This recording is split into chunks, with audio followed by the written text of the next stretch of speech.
नमस्कार, मैं हूं सुबीर और आप देख रहे हैं हमारे चैनल नॉलेजेस। हेलो फ्रेंड्स, आज हम बात करेंगे most valuable book Robert Kiyosaki rich dad cash flow quadrant के बारे में। दोस्तों, होता क्या है कैश फ्लो क्वाड्रेंट, होता क्या है ESBI फॉर्मूला, सभी डिस्कस करेंगे इस वीडियो में, तो बने रहिए हमारे साथ इस वीडियो के एंड तक। कुछ भी इधर उधर के बात नहीं, सीधे मुद्दे की बात करेंगे, तो चलिए आइए देखते हैं। दोस्तों, ये जो 4 क्वाड्रेंट है ESBI, इसका 2 साइड है, लेफ्ट और राइट। लेफ्ट साइड में है E और S और इसका राइट साइड में है B और I क्वाड्रेंट। दोस्तों, हम में से सभी इनकम करते हैं, लेकिन आज हम जानेंगे हमारी इनकम के आधारित हम कौन से क्वाड्रेंट में आते हैं। चलिए कैश फ्लो क्वाड्रेंट को सिंपल लैंग्वेज में समझते हैं। E यानी एम्प्लॉय, S यानी सेल्फ एम्प्लॉय, B यानी बिजनेस ओनर, I यानी इन्वेस्टर।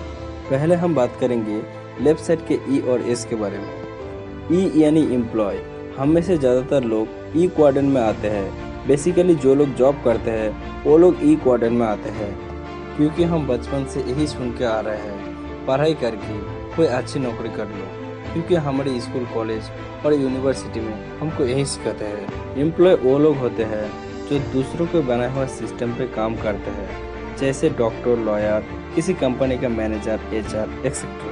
दोस्तों, ये जो E मतलब एम्प्लॉय क्वाड्रेंट में आते हैं, इसका सुविधा और दुविधा भी है। मान लो कोई जॉब करते हैं, उसको दिन में 8 से 10 घंटा काम करना पड़ेगा, वो भी पूरे महीना, तब जाके उसको सैलरी मिलेगा, जो एक ऑर्डिनरी पर्सन के लिए अच्छा खासा है, जिससे वो फैमिली चला सके या सरवाइव कर सके। लेकिन अगर किसी का कोई तबीयत खराब हुआ है, अगर किसी वजह से काम पे नहीं गया, तो उसका इनकम नहीं आएगा। इसीलिए ऑथर कहते हैं E क्वाड्रेंट में लोग जितना काम कर सकता उतना ही इनकम कर पाएगा।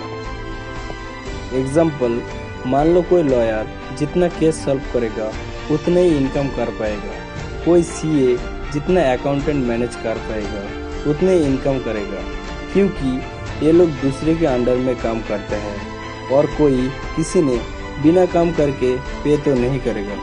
अब हम आगे बढ़ते हैं दूसरे क्वाड्रेंट पे, S यानी सेल्फ एम्प्लॉय, जो E क्वाड्रेंट से थोड़ा अच्छा है। दोस्तों, सेल्फ एम्प्लॉय के अंदर वो लोग आते हैं जो इनकम करते हैं, लेकिन खुद की बनाए हुए सिस्टम में, जैसे कोई शॉप ओनर, कोई डॉक्टर खुद की क्लिनिक खुलते हैं।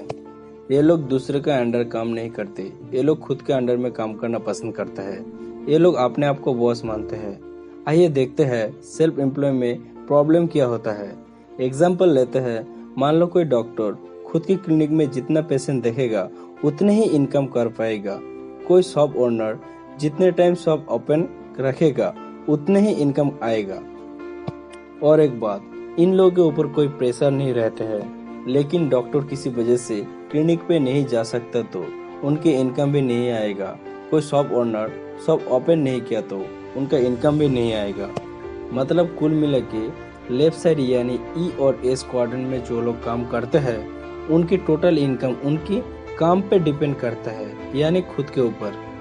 दोस्तों, जो लोग लेफ्ट साइड में काम करते हैं वो लोग पैसे तो कमाते हैं, लेकिन फाइनेंशियल फ्रीडम और अपने लिए टाइम को नहीं कमा पाते, जिससे वो आज़ाद हो सके, क्योंकि वो लोग जब तक काम करेगा तब तक इनकम कर सकता। इसीलिए ऑथर इस इनकम को एक्टिव इनकम कहते हैं।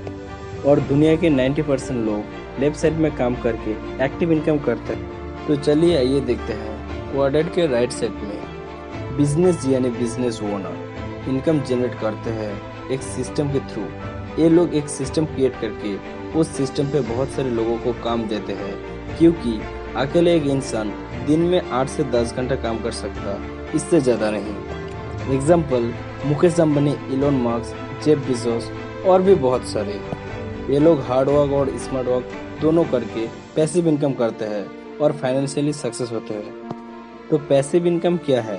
पैसिव इनकम होते हैं एक ऐसी बिजनेस जिस सिस्टम के थ्रू आप काम ना भी करो तब भी इनकम आता रहेगा, आता रहेगा, आता रहेगा। दोस्तों, आगे हम लोग और भी अच्छे से डिस्कस करेंगे, तो बने रहिए वीडियो के एंड तक। अब हम बात करेंगे क्वाड्रेंट नंबर 4, I यानी इन्वेस्टर। इस क्वाड्रेंट में वो लोग काम करते हैं जो लोग पैसों के लिए नहीं, बल्कि पैसा इन लोगों के लिए काम करता है।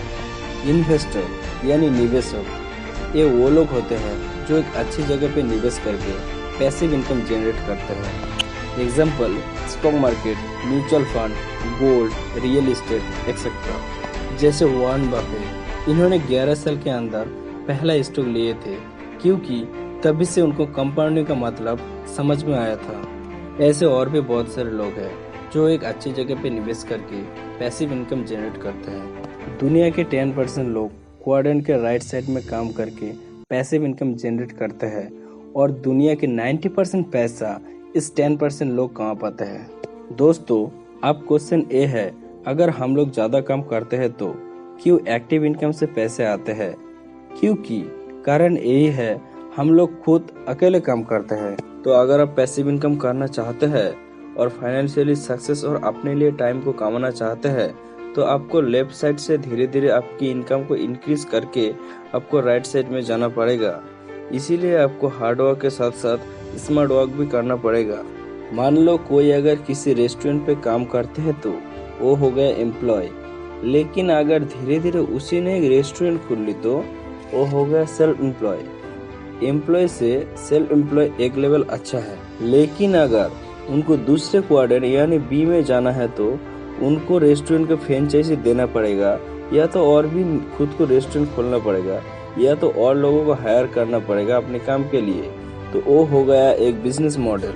इसके बाद आई क्वाड्रेंट पे जाने के लिए बिजनेस में से इनकम जनरेट करके एक अच्छी जगह निवेश करना पड़ेगा जहां से पैसिव इनकम आ सकता है। दोस्तों, राइट साइड में जाने के लिए थोड़ा पैसा, hard work and smart work और थोड़ा बहुत रिस्क तो लेना ही पड़ेगा, और आप पैसे को मैनेज करना राइट साइड में आके ही सीख सकते हो। दोस्तों, रॉबर्ट कियोसाकी फाइनेंशियल सक्सेस होने के लिए 7 स्टेप के बारे में बताया है। Step number 1, mind your own business.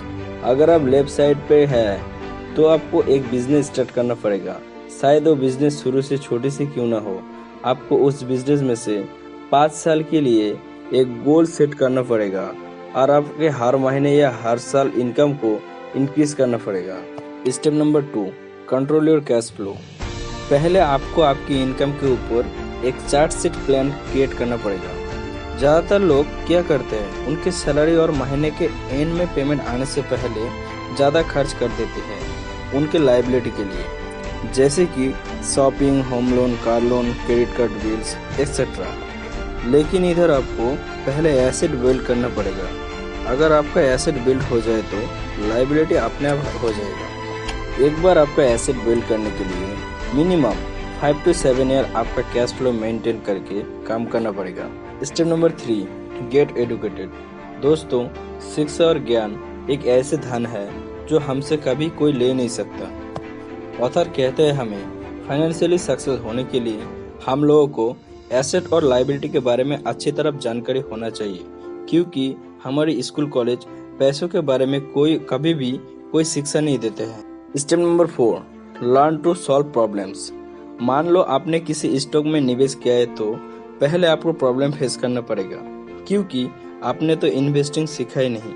तो पहले आप प्रॉब्लम फेस करके उससे सीख के एक अच्छे निवेशक बन सकते हैं।